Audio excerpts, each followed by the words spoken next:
The program is State Affairs. I am Edmond Obilo. What are we looking at here?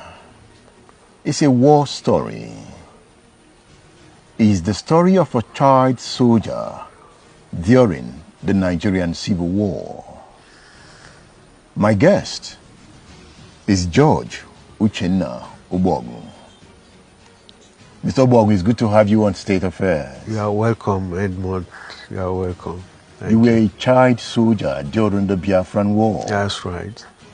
How were you recruited? I presented myself because that was the in thing. I saw I wanted to join the army. The opportunity came for us as children. So we had the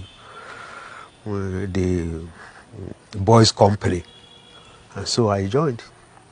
I was very happy. Wanted to join the army? I wanted to join. Why? Because of the situation that time, I wanted to defend that new republic called Biafra. You wanted Biafra? Yes, I wanted to be part of it. That's why I joined the army. You were passionate to defend Ndibo. I was passionate. I was passionate. I was a scout, and I wanted to. How did young persons like you see Ojukwu at the time? Ojukwu was a commander, very strong, very strong-willed, and he was able to motivate us into sacrificing all to defend our fatherland. Even as children? Yes. You all were ready to fight? We were very ready, even with sticks. You know, there is this song, and we were carrying sticks. Can you sing that again?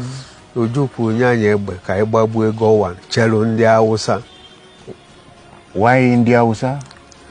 Because that was the enemy at that time.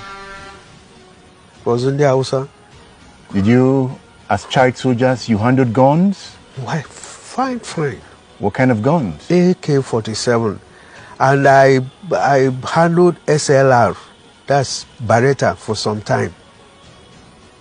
Occasionally, but AK-47, unfortunately, I don't have any photographs to show. I don't have.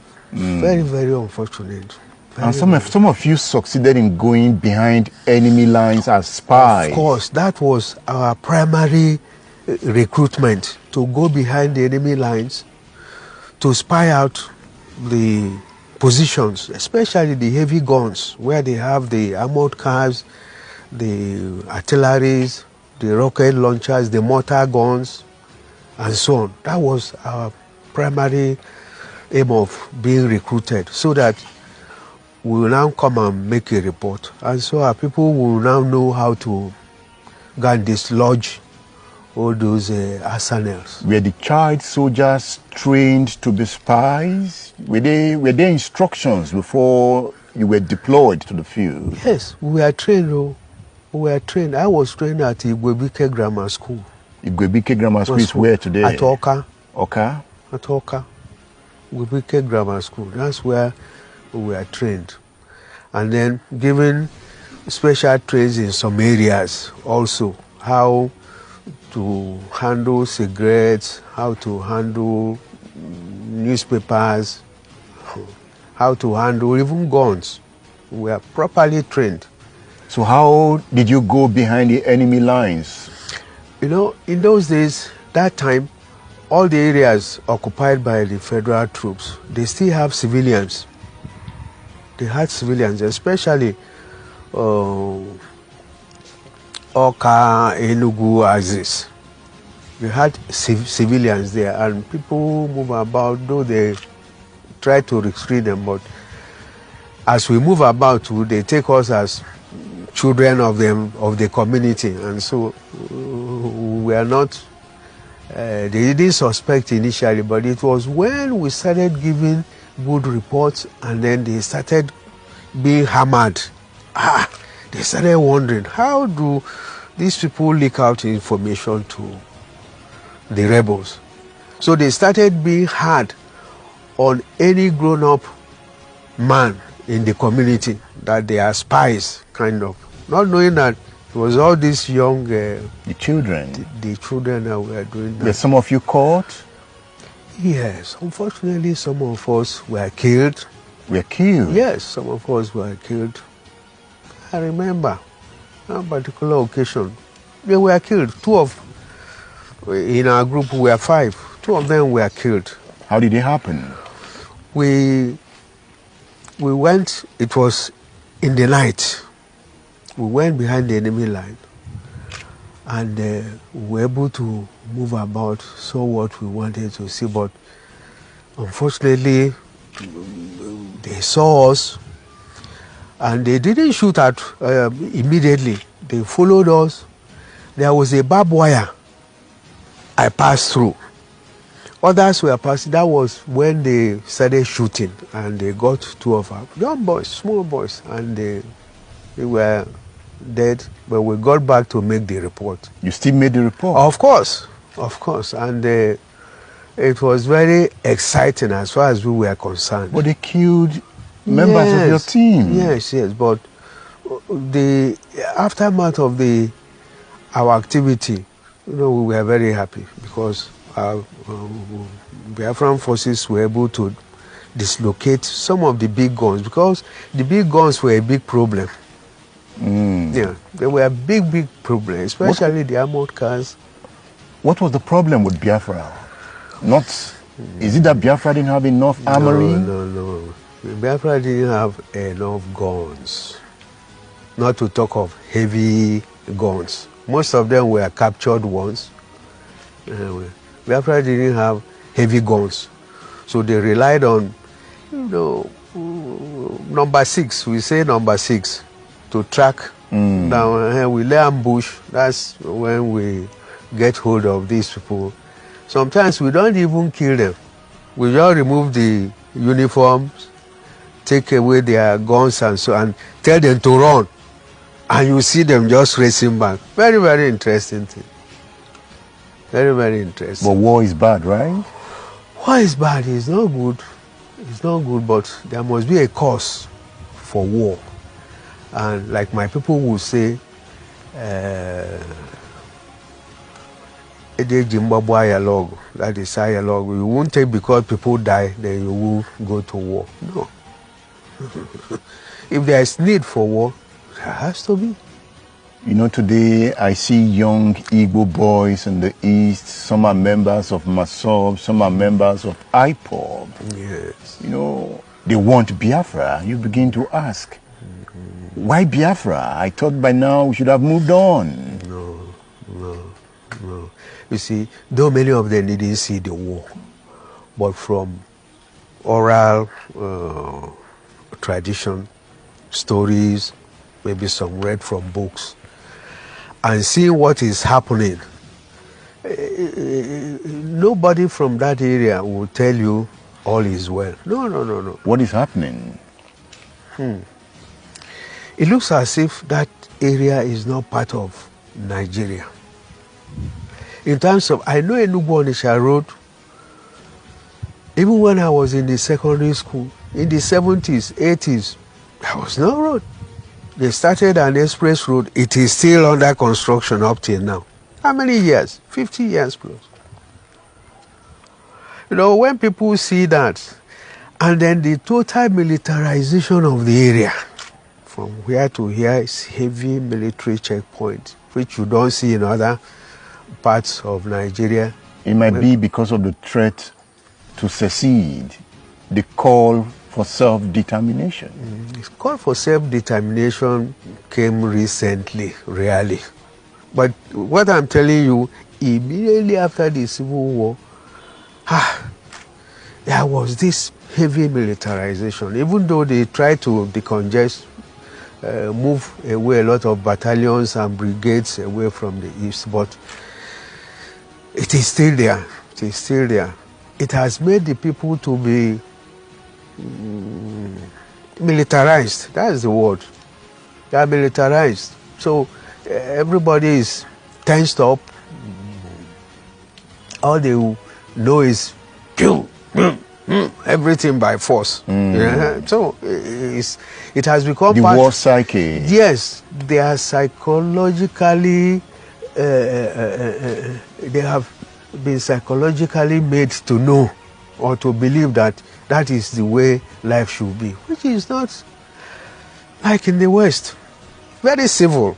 Move about, nobody intimidates or harasses you. But over there, the police, the army, the Air Force, the Navy even have checkpoints. I don't know whether there is any. I don't know. Does that annoy you? Not that it annoys me. It worries me. It worries you? Yes, it worries me. Those things should be dismantled. I know the fear. They are, whether they put it or they don't put it, the cry for secession is still there. It's not whether the checkpoints are there, the military people are there or not. The thing is there. It's in the heart of most of the people over there. Let's go back to time. I've read war literatures on the Biafran War. Yeah, a lot of them. I've read about Ifajuna. Yes.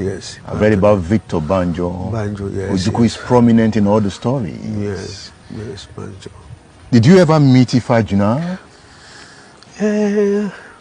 Not one-on-one, but he came to address us in my school then, Dennis Memorial Grammar School, his alma mater. Just after the coup, when he came back from Ghana. After the 1966 after coup. the 1966 coup. He was part of the coup. He was part of the coup. He ran away to Ghana. He told us all these stories. He told us everything.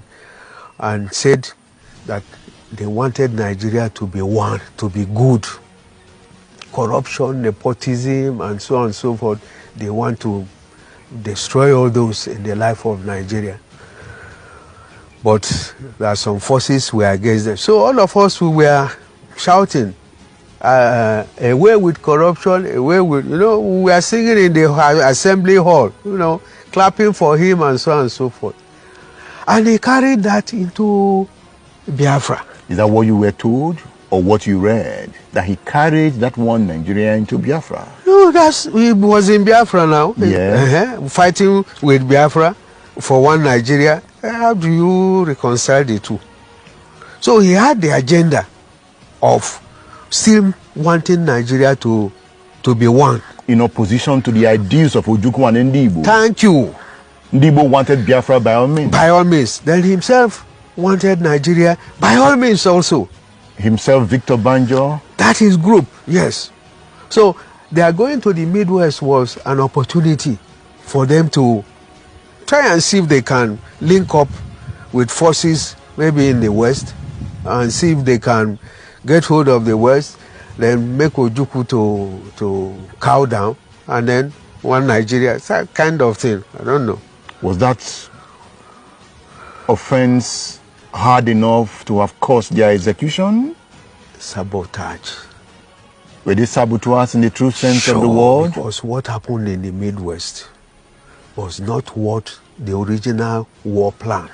So they deviated from the plan? They deviated from the plan. The plan was to have a buffer zone, Republic of Benin. Just put it there. There was no Nigerian army stationed in Midwest then. So Biafra got in, wanted to recruit people in Republic of Benin, let them have their own army, so that before Nigeria can get closer to Biafra, they must have crossed Republic of Benin. But these people left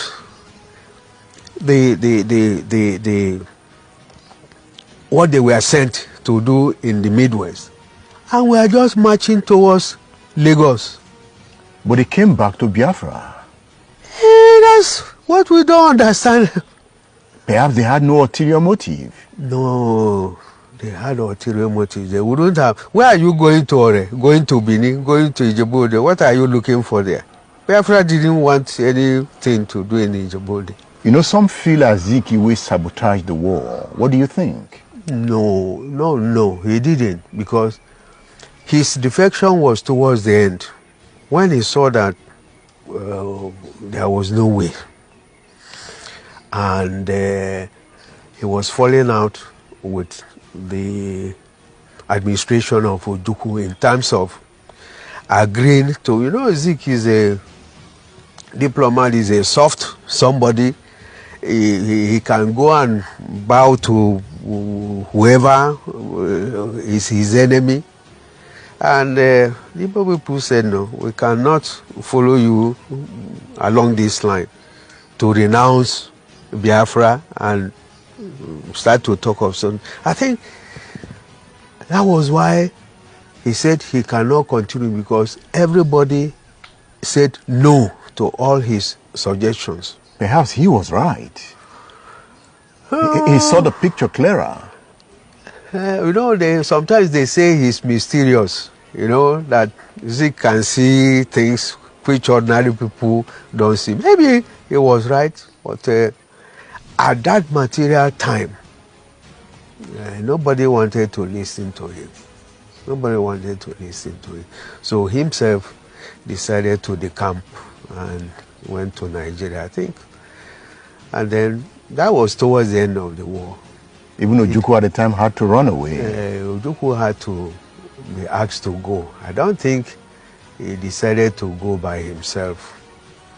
We all were not very happy with what was happening towards the end of it, because there were no materials to fight with. In fact, so it was very difficult holding onto positions with heavy guns, pounding all the places. It was very difficult. So it wasn't really no victor, no vanquished? No. Forget about all that. Ndibo lost the war. They lost the war. They were defeated.